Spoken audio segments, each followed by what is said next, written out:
Good morning sir. കള്ളന്മാരെ പിടിക്കുന്നതിലും പ്രയാസമാണല്ലോ അപ്പുക്കുട്ട തന്നെ ഒന്ന് പിടിക്കാൻ. Yes sir. തന്നെ എനിക്കിപ്പോ അർജന്റായിട്ടൊന്ന് വേണം. ഒരു ചെറിയ കേസാ, പക്ഷെ തന്റെ ഫുൾ അറ്റൻഷൻ വേണം. ഐജിക്ക് നേരിട്ട് എന്ന പരാതിയാ. താൻ കേട്ടിട്ടില്ലേ, പേരെടുത്ത ഒരു പാട്ടുകാരി ഉണ്ടല്ലോ, പോപ്പ് മ്യൂസിക്കാരി മെർലിൻ. യെസ് മെർലിൻ സർ, കേട്ടിട്ടുണ്ട്. ഏതോ ഒരു ചെറുപ്പക്കാരൻ അവരെ സ്ഥിരമായി ശല്യപ്പെടുത്തുന്നു. അവർക്ക് പ്രോഗ്രാം നടത്താൻ പറ്റുന്നില്ല, എവിടെ പോയാലും അവൻ പിറകെ നടക്കാത്രേ. ഏതോ ഒരു രമേശ്. വല്ല മെന്റൽ കേസുമായിരിക്കും, അല്ലെങ്കിൽ കഞ്ചാവ്. താൻ കണ്ടിട്ടുണ്ടോ മെർലിനെ? No sir. She's too young. ചെറുപ്പക്കാരിയാണ്. തൊപ്പി ഊരിക്കോട്ടെ സർ. എന്തോ? തൊപ്പി ഊരിയിട്ട് പറയട്ടെ സാർ. വേണ്ട, ഒഫീഷ്യലായിട്ട് പറഞ്ഞാൽ മതി. Yes sir. ആ, എന്നാ പറഞ്ഞോളൂ. അല്ല, അവര് ചെറുപ്പക്കാരിയാവുമ്പോ അവൻ പുറകെ നടക്കുന്നതിന്റെ ഉദ്ദേശം ലതു തന്നെ ആയിരിക്കുമല്ലോ. താൻ കവടി നിരത്തണ്ട. Yes sir. ഈ മെർലിൻ ഒരു പ്രോഗ്രാമിനായി ഇവിടെ വന്നിട്ടുണ്ട്. Okay sir. അവര് ഗസ്റ്റ് ഹൗസിലാണ് താമസം. Very good. താൻ നേരിട്ട് പോയി കണ്ട് കാര്യങ്ങൾ അന്വേഷിക്കണം. Okay sir. പേന എവിടെ വെച്ചേക്ക്? ഏ? ഇപ്പൊ മേശപ്പുറത്ത് നിന്ന് അടിച്ച പേന എവിടെ വെയ്?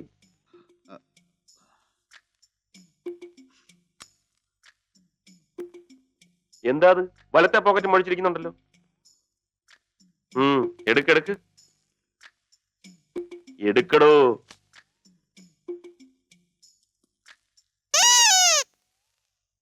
എന്താടോ ഇത്, കൊച്ചു പിള്ളേരെ പോലെ പീപ്പിയും പേരക്കയും?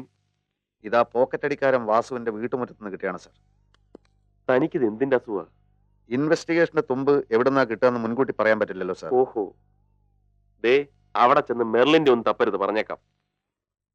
തനിക്കൊരു വിചാരമുണ്ട്, താൻ വലിയ സുന്ദരനാണ്. എന്നാലല്ല. പക്ഷെ മെർലിൻ കാണാൻ കുറച്ച് സുന്ദരിയാണ്. താൻ അവിടെ കയറി ചെത്തി വാരിക്കളയരുത്. തൊപ്പി ഊരിക്കോട്ടെ സർ. ഊരിക്കോ. മോനെ ബാബുക്കുട്ട എന്താ പറഞ്ഞത്? ചെത്തി എന്താ വാരരുതെന്നാ? എന്താ എന്താ എന്താ? തനിക്ക് പണ്ടേ അറിയാലോ. എടോ, എന്നെ കണ്ട ഏത് പെണ്ണൊന്ന് വാരും ചെത്തും. താൻ കുറച്ച് വെളുത്തിട്ടാണെന്നല്ലേ ഉള്ളൂ, പക്ഷെ സ്മാർട്ട്. മാത്രമല്ല, ഈടായിട്ട് വെളുത്തവരെ പെണ്ണുങ്ങൾക്ക് വലിയ താല്പര്യമില്ലെന്നാ പറഞ്ഞു കേൾക്കുന്നത്. ഇടോ, ഞാനും കുറെ ചെത്തിയിട്ടുള്ള, അതിന്റെ പകുതി താൻ ചെത്തിയിട്ടുണ്ടോ? അതുപോട്ടെ, താൻ ആരെ ചെത്തിയെന്നായി പറയുന്നത്? അറിഞ്ഞൂടാ? റീസ, ശുഭ, KP ധനലക്ഷ്മി, അതൊക്കെ ഞാൻ ചവച്ചു തുപ്പിയ കേസുകൾ. പിന്നെ തൊപ്പിയിട്, തൊപ്പിയിട്. Yes, come in. സർ, 4 മണിക്കാണ് കോൺഫറൻസ്. ഞാൻ റെഡി ആയിക്കൊള്ളാം. ഫയൽ എടുത്തോളൂ. മിസ്റ്റർ അപ്പുക്കുട്ടൻ, 2 മണിക്കൂറിനുള്ളിൽ എനിക്ക് ഇതിന്റെ റിപ്പോർട്ട് കിട്ടണം. Yes, sir. അവർക്ക് വേണ്ട സെക്യൂരിറ്റീസ് എല്ലാം അറേഞ്ച് ചെയ്തിരിക്കും. Okay, sir. പോയിക്കോളൂ.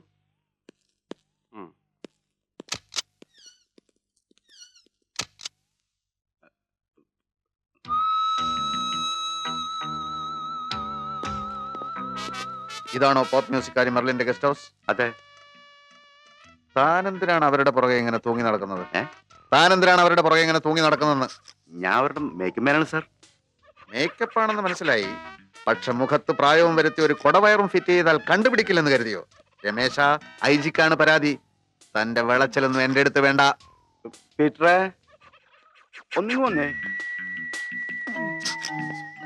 എന്തിട്ടാ പ്രശ്നം നോക്കിയേ? എന്താ സർ? അപ്പുക്കുട്ടൻ, CI അപ്പുക്കുട്ടൻ. ഇയാളാരാണ്? എന്താണ് പേര്? പീറ്റർ.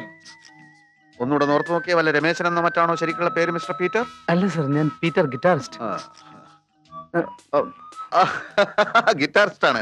ഇതൊക്കെ കൂടി കണ്ടപ്പോ എനിക്ക് മിസ് മെർലിനെ ഒന്ന് കാണണമല്ലോ മിസ്റ്റർ പീറ്റർ. അതെന്താ സർ, കാണാലോ. Yes, come in. Good morning madam. Good morning. പറയൂ. ഇവിടുന്ന് ഒരു പരാതി അയച്ചിരുന്നല്ലോ ഐജിക്ക്. കമ്മീഷണർ അതിന്റെ അന്വേഷണ ചുമതല എന്നെയാണ് ഏൽപ്പിച്ചിരിക്കുന്നത്. അപ്പുക്കുട്ടനല്ലേ? അതെ. എന്താ എങ്ങനെ മനസ്സിലായി? കമ്മീഷണർ ഇപ്പോൾ വിളിച്ച് പറഞ്ഞിരുന്നു. മിസ്റ്റർ അപ്പുക്കുട്ടന് എന്തൊക്കെയാ അറിയേണ്ടത്? ചോദിച്ചോളൂ. യെസ് മാഡം, ആദ്യമായിട്ട് രമേശനെ കാണുന്നത് എപ്പോഴാണ്, എവിടെ വെച്ചാണ്, എന്തൊക്കെയാണ് പ്രശ്നങ്ങൾ ഒക്കെ ഒന്ന് വിശദമായിട്ട് അറിഞ്ഞാൽ കൊള്ളാം. 2 മാസങ്ങൾക്ക് മുമ്പ് ഡൽഹി വെച്ചായിരുന്നു ഞാൻ അയാളെ ആദ്യമായി കാണുന്നത്. യെസ്. തുടരെയുള്ള കുറെ മ്യൂസിക് പ്രോഗ്രാംസുമായിട്ട് ഞാനന്ന് ഡൽഹി ക്യാമ്പ് ചെയ്യായിരുന്നു. ഒരു ദിവസം അതിരാവിലെ പതിവ് പോലെ ഞാൻ ജോഗിങ്ങിന് ഇറങ്ങിയതാ. ഇടയ്ക്ക് കുറെ ചെന്നപ്പോ ആരോ എന്നെ ഫോളോ ചെയ്യുന്നുണ്ടെന്ന് തോന്നി. ഏറെ ദൂരം ചെന്നിട്ടും അയാൾ പിന്മാറുന്ന ലക്ഷണം കണ്ടില്ല.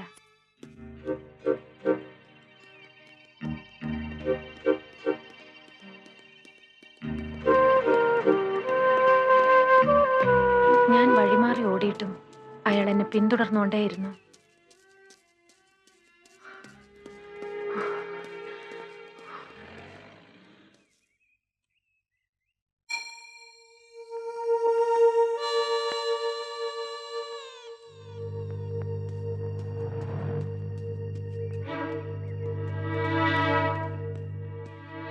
എങ്കിൽ എന്താണ് കാര്യമെന്ന് അറിയാൻ തന്നെ ഞാൻ തീരുമാനിച്ചു.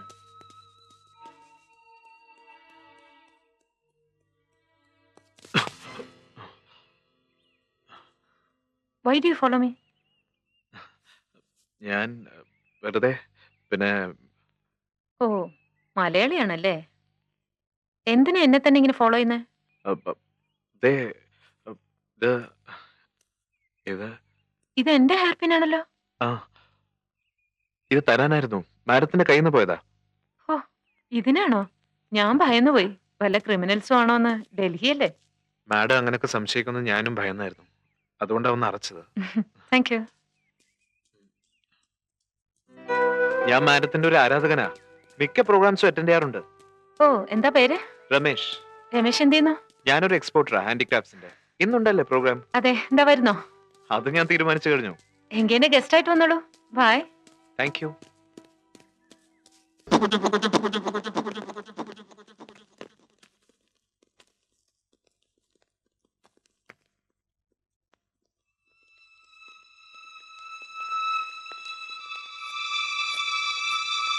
അന്ന് പ്രോഗ്രാം കഴിഞ്ഞ് അയാൾ എങ്ങനെയോ സ്റ്റേജിനകത്ത് കയറി.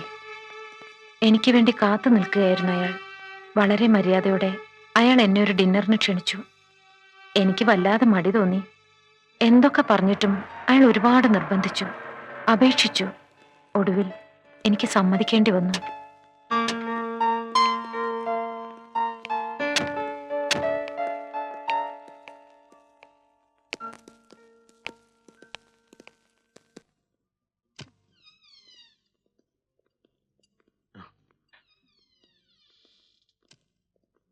Please come. ഇരിക്ക. ആ ഇരിക്കുന്നത് മെർലിനല്ലേ? അതെല്ലോ, വാ നമുക്കൊന്ന് പോയി പരിചയപ്പെടാം. Hello madam, how are you? I am fine. ഞങ്ങളൊക്കെ മാഡത്തിന്റെ ഫാൻസ് ആണ്. മാഡം താജിലല്ലേ താമസിക്കുന്നത്? അതെ. Please have something with us, madam. No no, ഇപ്പൊ ഒന്നും വേണ്ട. I am sorry, please. മാഡത്തിന് ബോയ് ഫ്രണ്ട് ഉണ്ടോ? ഒരു മിനിറ്റ്, ഞങ്ങളോടൊപ്പം എന്തെങ്കിലും. No please. പ്ലീസ് മാഡം, വന്നേ പറ്റൂ. സോറി. ഒന്ന് തൊട്ടോട്ടെ madam. What's this? Any problem? ഏയ് രമേശ്, നിങ്ങളാരാ? ഔട്ട്. Out I say. ഞങ്ങൾ അവരുടെ ഫാൻസ് ആണ്. മാറോ. ഞങ്ങൾ അവരോട് സംസാരിക്കുന്നത് താനെന്തിനാ മാറാനല്ലേ പറഞ്ഞത്? മാറാനല്ലേ പറഞ്ഞത്?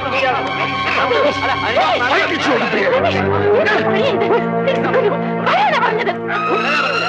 രമേശ്, എന്താ ഇത്? പ്ലീസ്, രമേശ് വേണ്ട. നമുക്ക് പോവാം, വാ. വരൂ.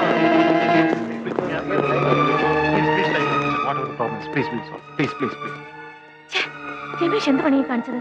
എന്റെ ഫാൻസിനോട് എങ്ങനെ പെരുമാറണമെന്ന് എനിക്ക് അറിഞ്ഞൂടെ? രമേശിന് ഇടപെടേണ്ട വല്ല കാര്യം ഉണ്ടായിരുന്നോ? മോശമായി പോയി. എന്റെ ഈ പ്രൊഫഷനിൽ ഇങ്ങനെയൊക്കെ ഉണ്ടാവും. അതൊക്കെ അഡ്ജസ്റ്റ് ചെയ്തേ പറ്റൂ. എന്റെ പ്രൊഫഷനാണ് എനിക്കെല്ലാം. My God, my mother. ഒരിക്കലും അവരോട് അങ്ങനെ പെരുമാറാൻ പാടില്ലായിരുന്നു.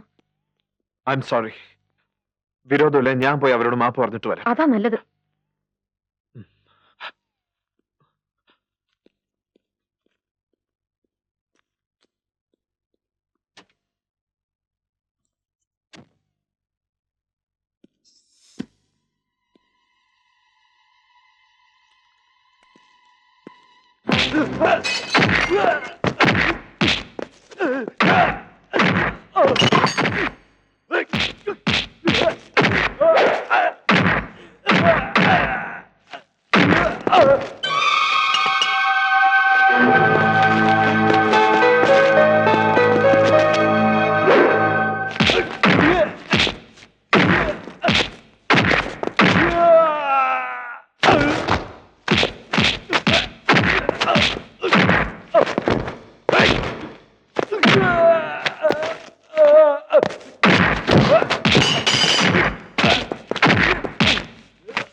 മാഡം ഇത് കണ്ടില്ലേ? മാഡത്തിന്റെ കൂടെ വന്നാൽ മുഴു ഭ്രാന്തന. വട്ട, അയക്ക് വട്ട.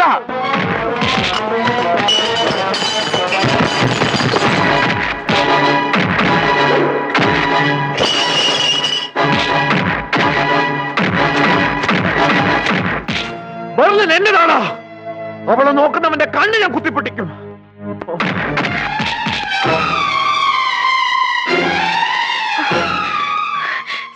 Please arrange me taxi.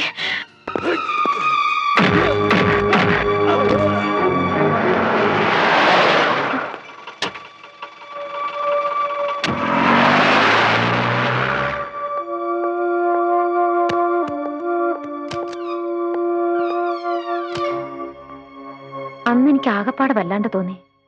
ഛേ, എന്ത് ബുദ്ധിമോശാ ഞാൻ കാണിച്ചത്. അധികം ഒന്നും പരിചയമില്ലാത്തൊരു ചെറുപ്പക്കാരന്റെ കൂടെ ഒറ്റയ്ക്ക് ഡിന്നറിന് പോവുക. എനിക്ക് എന്നോട് തന്നെ ദേഷ്യം തോന്നി.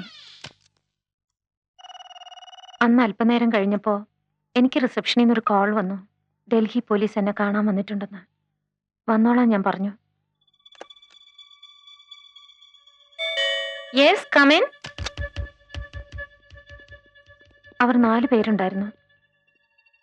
രമേഷിനെ കുറിച്ച് അറിയാനായിരുന്നു അവർ വന്നത്. ഞാൻ പറഞ്ഞു എനിക്ക് കൂടുതലൊന്നും അറിയില്ല, വളരെ കുറച്ച് ദിവസത്തെ പരിചയമേ ഉള്ളൂ എന്ന്. അവർക്ക് രമേഷിന്റെ അഡ്രസ്സ് വേണമായിരുന്നു. ഭാഗ്യത്തിന് എൻ്റെ അടുത്ത് 3-4 ഫോൺ നമ്പേഴ്സ് ഉണ്ടായിരുന്നു. ഞാനത് അവർക്ക് കൊടുത്തു. പിറ്റേ ദിവസം പോലീസ് സ്റ്റേഷനിലെത്തി ഒരു സ്റ്റേറ്റ്മെന്റ് എഴുതി കൊടുക്കണമെന്ന് അവരെന്നോട് പറഞ്ഞു. എനിക്ക് വീണ്ടും ടെൻഷനായി. പോകാൻ നേരത്ത് ഞാൻ അവരോട് വിളിച്ചു ചോദിച്ചു, ഇനി രമേശ് എന്നെ കാണുകയോ വിളിക്കുകയോ ചെയ്താൽ ഞാൻ എന്താ ചെയ്യേണ്ടതെന്ന്. ഭയപ്പെടേണ്ട, സ്റ്റേഷനെ അറിയിച്ചാൽ മതിയെന്നും പറഞ്ഞ് അവർ പോയി. പക്ഷേ എനിക്ക് ആകപ്പാടെ ഭയമായിരുന്നു.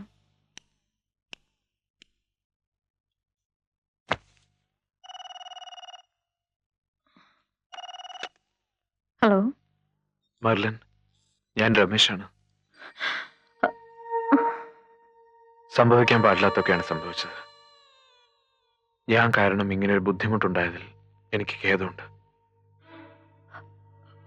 ഏതായാലും നടന്നതെല്ലാം മറന്നേക്കുക.